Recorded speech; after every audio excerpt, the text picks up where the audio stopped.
Our first reading today is from the Gospel of Luke, starting in chapter 6, starting at verse 27. This is the portion of Jesus' Sermon on the Plain that deals with the way a Christian treats others, especially enemies. Here's the golden rule in context. A reading from the Gospel of Luke. Jesus said, "I say to you that listen, love your enemies, do good to those who hate you, bless those who curse you, pray for those who abuse you. If anyone strikes you on the cheek, offer the other also. And from anyone who takes away your coat, do not withhold even your shirt. Give to everyone who begs from you. And if anyone takes away your goods, do not ask for them again. Do to others as you would have them do to you. If you love those who love you, what credit is that to you? For even sinners love those who love them. If you do good to those who do good to you, what credit is that to you? For even sinners do the same. If you lend to those from whom you hope to receive, what credit is that to you?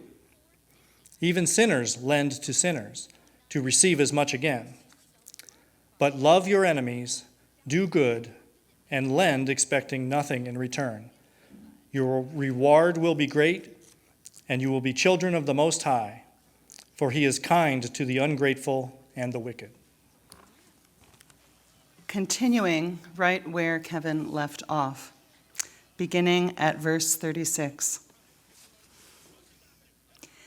Be merciful, just as your Father is merciful. Do not judge, and you will not be judged. Do not condemn, and you will not be condemned. Forgive, and you will be forgiven. Give, and it will be given to you. A good measure, pressed down, shaken together, running over, will be put in your lap. For the measure you give will be the measure you get back. Holy wisdom, holy word. Thanks be to God.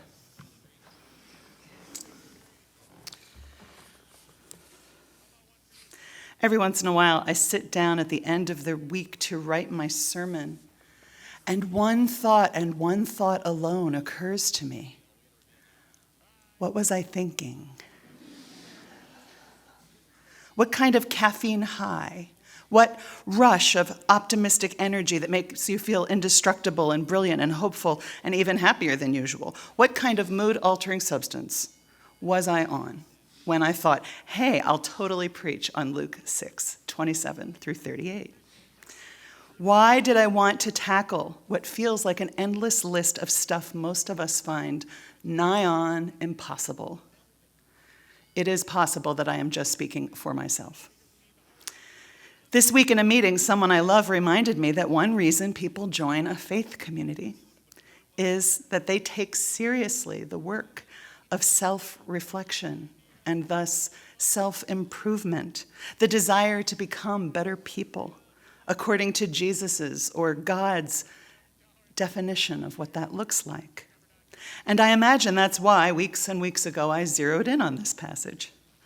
But oh my, this stuff is hard.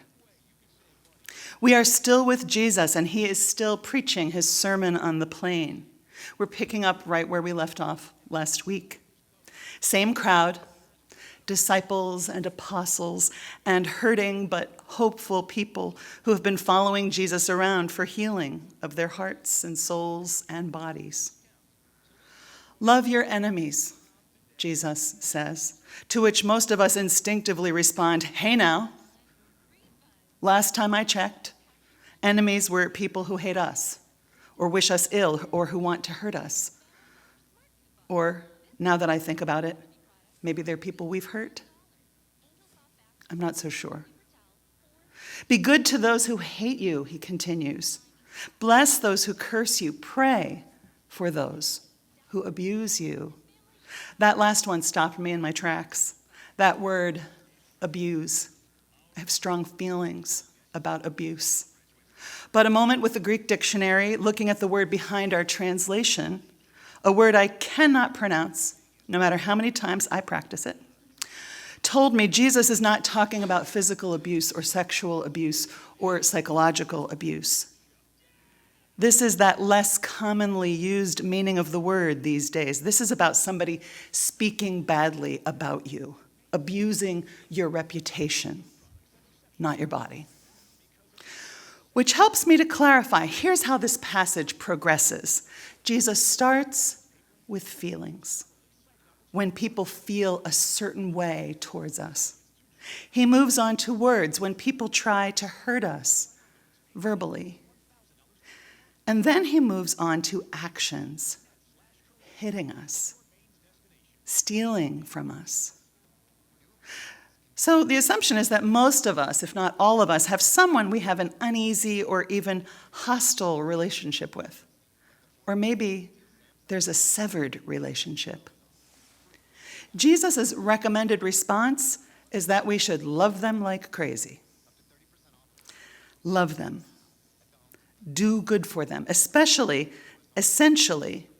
do the exact opposite of what they are doing. The reason this is hard for us has little to do with evolution, because we are all wired for exactly the opposite behavior. We are wired to fight or to run. If we fight, someone could get hurt. And if we run, there's another kind of hurt. There's a rupture in the relationship. I'm not sure which of these is worse. If we're fighting with someone, trading insults or having heated disagreements, well, at least we're still in relationship, right? Even though it might be a terrible relationship or a hard one. If someone chooses the flight option, we are faced with a long, cold winter of the soul where that relationship is concerned. And that's a different kind of pain.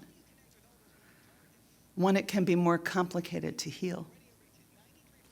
But then Jesus turns to what can fall under my assumptions about what abuse means. If anyone strikes you on the cheek, offer the other also. And from anyone who takes away your coat, do not withhold even your shirt. Give to everyone who begs from you, and if anyone takes away your goods, do not ask for them back again. Before I go any further, I want to say, if in a relationship someone continually screams at us, or belittles us, or makes us feel terrible about ourselves, or God forbid, hits us, harms us, gives us bruises, then we have to get help. Then we're in a situation of abuse that neither God nor Jesus want us in, because we are God's precious and beloved children, and no one should have to live like that. That's when we need help from others. That's when we need to confide in a doctor or a teacher or a trusted friend. See, this is the thing. Again and again in our walk of faith, we confuse love with a feeling. That we will feel warmly towards those we are supposed to love. People like the kid who tortured our kid in school. Just an example, a completely hypothetical one. And it is true that sometimes love starts with feelings. We learn to love our parents or grandparents or other caregivers because they've held us in their arms. They've behaved lovingly towards us and taught us what love is, and so we feel a warm, loving feeling towards them. Or we fall into romantic love with someone to whom we've been drawn for many reasons, some of them logical, some unfathomable. But even in those two instances, when love starts as a feeling, it always ends up as a verb. Jesus starts with feelings, moves on to words, moves on to actions. We have to learn what it is to behave lovingly towards those we love, even when we're having a disagreement with them, even when they have hurt us badly, even when we have become estranged over some fundamental inability to accept one another. That is when we learn the truth. Love is always a verb, eventually. To quote the marvelous Jane Austen, it isn't what we say or think that defines us, but what we do. And to quote Jesus, and on some level, every major religion which has this somewhere in their basic tenets, do to others as you would have them do to you. Jesus is advocating a kind of open-heartedness with ourselves and open-handedness with our possessions that pretty much flies in the face of everything you and I have been taught. We grew up learning that people shouldn't hit us. And if they do, we should have some recourse about that. Well, the truth is, some people have no recourse when they are hurt. Some do, some don't. The people Jesus was talking to in that Sermon on the Plain when he said these words, by and large, had no recourse when they were harmed in the ways he's describing here. Judea, where he was preaching and teaching and healing, was occupied territory. It was under the thumb of the Roman Empire. And everywhere you looked, practically, there were Roman soldiers, people who could strike at will. They could force you to carry their pack a mile. They could take your property. There was no recourse. Here I think Jesus is offering them, in their particular situation, a kind of nonviolent resistance. There were plenty of revolutionaries who were advocating fighting back. Some of them were Jesus' apostles and disciples. But Jesus wasn't one of them. He was advocating a kind of radical kindness and peacefulness that might just disarm those soldiers' hearts. A response they wouldn't know what to make of. Something to get them thinking, perhaps reconsidering their role in oppression. And so Jesus sums up his teaching. If you love those who love you, what credit is that to you? If you do good to those who do good to you, what credit is that to you? For even sinners do the same. Jesus has been talking about God's new reign, God's kingdom, which some call God's kingdom. That is a word we heard a lot at General Assembly this year in June. God's kingdom. In other words, we are connected. We are so connected. We can't pretend that we are not. Jesus wants his followers to be recognizable by their behavior. They will know we are Christians by our love, as Heather played for us this morning. Jesus is asking us to go not only against our own instincts, but also basically against the way our society is structured, to embrace a kind of peaceful resistance to violence that could be maybe contagious if enough of us embraced it wholeheartedly. I don't think any of us can do these things overnight with all the people who might be considered enemies. I think we have to start small. We have to start where we are, with the people who are right in front of us, the people who irritate us or insult us or otherwise drive us crazy. We adopt what one wise woman I know calls a softened heart towards them. We try to look at them with what Buddhism calls beginner's mind. This phrase comes from the opening lines of a well-loved book by Zen master Shunryo Suzuki. In the beginner's mind, he writes, there are many possibilities, but in the experts, there are few. The problem with the people who drive us crazy, whether they're people we live with or work with or see at the Rotary Club, is that we think we are experts on them. We think we've got their number. Think about it. We think we know what they'll say, what they'll do, their next move, and when we're right, it drives us doubly crazy. But what if we adopted beginner's mind toward them? What if we looked at them, listened to them, thought about them with the curiosity of a learner? What if we assumed that we actually know very little about them?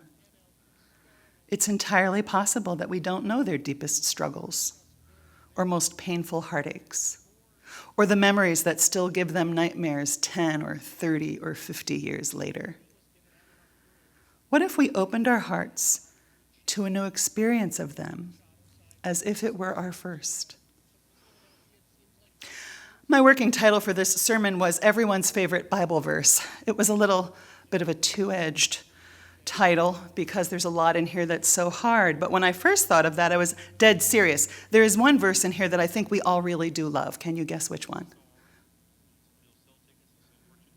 Judge not, lest ye be judged. That's how I usually call it, the King James Version, eclipsing all the others for my memory's sake. And of all the content in this long passage, that may be the verse we like the best for the simple reason that it opens up the possibility that we'll benefit from it ourselves. Sweet. Which turns out to be exactly Jesus' strategy all along. Do not judge, and you will not be judged.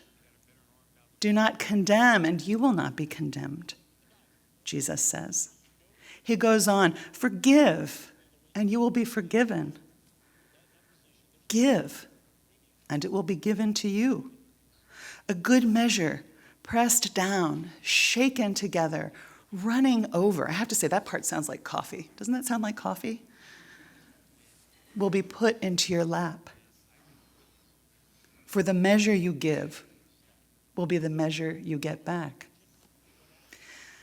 Jesus has a plan. His plan is this, that we soften our hearts towards one another, that we regard one another with beginner's mind, that we are kind in the face of cruelty, that we are peaceful in the face of aggressiveness. And I'm sure you know this, moods and states of mind can be contagious. One peaceful person can calm down an office filled with anxiety, and one angry person can spark anger and fear in a crowd. Jesus is asking us to become contagiously peaceful, loving, and giving. He is confident that this will be the beginning of a community of peace, love, and giving that will spread in the most beautiful and hopeful way. So much so that we will soon realize we are receiving back just as we have given. May it be so. Thanks be to God. May it be so.